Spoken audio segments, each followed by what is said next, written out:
పరిశుద్ధుడ మహోన్నతుడ కృప కలిగిన తండ్రి, మీకు స్తోత్రములు వందనాలు చెల్లిస్తూ ఉంటున్నాము నాయన. ఈ ఉదయకాల సమయంలో నీ సన్నిధులు ఏ విధముగా నేను స్తుతించడానికి, గణపరచడానికి, మహిమపరచడానికి మీరు ఇచ్చినటువంటి సమయాన్ని బట్టి మీకు స్తోత్రాలు. మాట్లాడువాడును నేను కాదు ప్రభా, నీవే నాతో మా అందరితో మాట్లాడి నీ రాజ్యము కొరకు మమ్మలను సిద్ధపరిచి మీరే మహిమ పొందుకోమని యేసుక్రీస్తు నామంలో ఈ ప్రార్థన అడిగి వేడుకుంటున్నాము తండ్రి, ఆమేన్. ముందుగా దేవాతి దేవునికి మహిమ కలుగును గాక. హల్లెలూయా, హల్లెలూయా. దీపస్తంభము మీద దీపము, దీపస్తంభము పైన దీపము. దీపం ఎవరు మరి? దీపం ఎవరు చెప్పాలి? దీపం ఎవరు? మనమా, మీరా, నేనా? చెప్పాలి. ఎవరు దీపం? ఎవరు విన్నారా పోయిన ఆదివారం వాక్యం? మత్తయి సువార్త 5వ అధ్యాయము 16వ వచనం ఒకసారి చదవండి. మనుషులు మీ సత్క్రియలను చూచి పరలోకమందున మీ తండ్రిని మహిమపరచునట్లు వారి ఎదుట మీ వెలుగు ప్రకాశింపనీయుడి. వారి ఎదుట మీ వెలుగు ప్రకాశింపనివ్వుడి. దేవుని బిడ్డలారా, ఇప్పుడు ఎవరు వెలుగై ఉన్నారు? మనమే వెలుగై ఉన్నాం కదా. వెలిగించబడినటువంటి మనము వెలుగు సంబంధులుగా జీవించాలి. పూర్వము అంటే క్రీస్తుకు పూర్వం, అంటే సంవత్సరాలు చెప్పట్లేదు. నీవు క్రీస్తును నమ్మకముందు, క్రీస్తును తెలుసుకోకముందు, యేసుక్రీస్తును సొంత రక్షకుడిగా అంగీకరించముందు మన మాటలు, మన ఆలోచనలు, మన తలంపులు, మన క్రియలు, మన ప్రవర్తన అంతా ఈ లోకానికి అనుకూలంగా ఉంది. కానీ ఇప్పుడు యేసుక్రీస్తును నమ్మిన తర్వాత ఈ లోకముతో మనము సాంగత్యం చేయడానికి లేదు, ఈ లోకముతో స్నేహం చేయడానికి లేదు, ఈ లోకపు పోకడ, ఈ లోకపు అంటే ఆచార సాంప్రదాయాలు అనుసరించడానికి లేదు. మనము పిలువబడిన వారము, ప్రత్యేకించబడిన వారము, ఏర్పరచబడిన వారము, ఎన్నుకోబడిన వారము, కడగబడిన వారము, పరిశుద్ధపరచబడిన వారము. మనము రాజులైన యాజక వంశానికి, క్రీస్తుకు సంబంధించిన వారము. కాబట్టి మనము చీకటిలో నడవక జీవపు వెలుగు కలిగి జీవించాలి అని వాక్యం సెలవిస్తూ ఉంది. యోహాను సువార్త 12వ అధ్యాయము 8వ వచనం ఒకసారి చదవండి.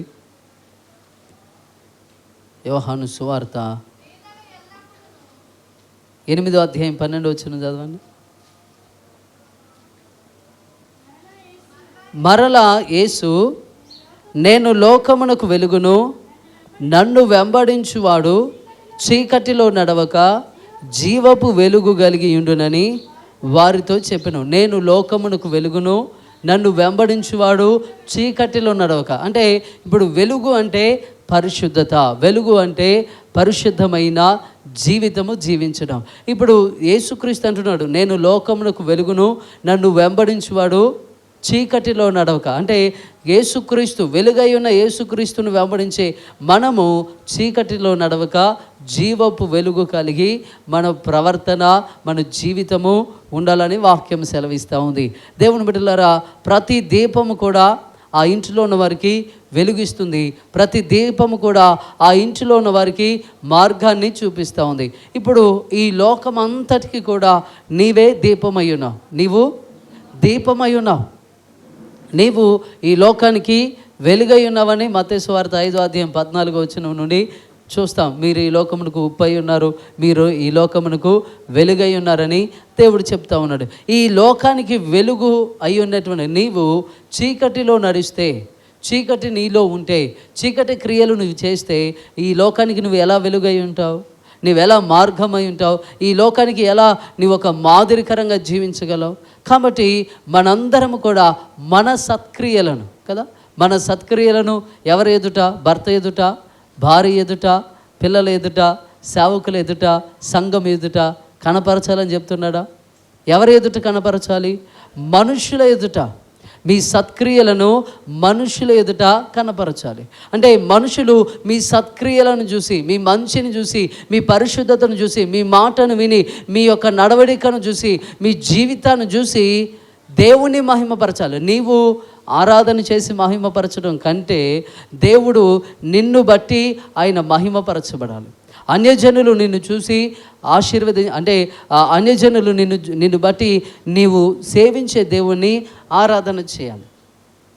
ఒకానొక సమయంలో షడ్రక్ మేషక్ అబేద్నెగోలను విగ్రహానికి సాగిలపడమంటే వారు సాగిలపడనన్నారు, అగ్నిగుండంలో వేస్తానన్నాడు. అయినా వారు మరణానికైనా సిద్ధపడ్డారు కానీ సాగిలపడలేదు. ఇప్పుడు అగ్నిగుండంలో వేసినప్పుడు ఆయన 4వ వ్యక్తిగా ఉండి వారిని రక్షించాడు.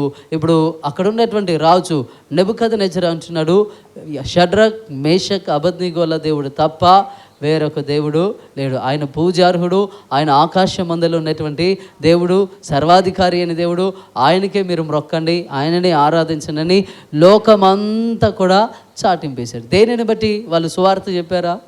ప్రార్థన చేశారా? ఏం చేశారు వాళ్ళు? వాళ్ళ క్రియలు కదా, వాళ్ళ క్రియలను బట్టి దేవాతి దేవుడు వారి ఎడలో చేసిన అద్భుతాన్ని బట్టి ఆ రాజు రక్షించబడినట్లుగా, లేకపోతే నిజమైన దేవుని తెలుసుకున్నట్లుగా మనం చూస్తూ ఉంటున్నాం. ఈ రోజున వెలుగయ్యున్న నీవు ఈ లోకంలో వెలిగిచ్చే దీపంగా ఉండాలి, కానీ ఆరిపోయే దీపంగా ఉండొద్దు, పాడైపోయే దీపంగా ఉండొద్దు. అంటే లోక సంబంధమైనటువంటి జీవితం మనము జీవించొద్దు. దేవుడు నిన్ను నన్ను ఆయన వెలుగుగా ఉంచాడు. మనమే ఈ లోకానికి సత్యం వైపు నడిపించాలి, మార్గం వైపు నడిపించాలి, జీవం వైపు నడిపించాలి, మరణంలో నుండి జీవంలోనికి దాటించాలి. లేకపోతే మనము దీపమని వెలుగని మనం చెప్పుకోవటం తప్ప మన వలన దేవుని రాజ్యానికి ఏ విధమైన ప్రయోజనం ఉండదు. హల్లెలూయా, హల్లెలూయా. కాబట్టి దీపము ఎల్లప్పుడూ, బలిపీఠం మీద అగ్ని ఎల్లప్పుడూ మండుచుండాలని వాక్యం సెలవిస్తూ ఉంది.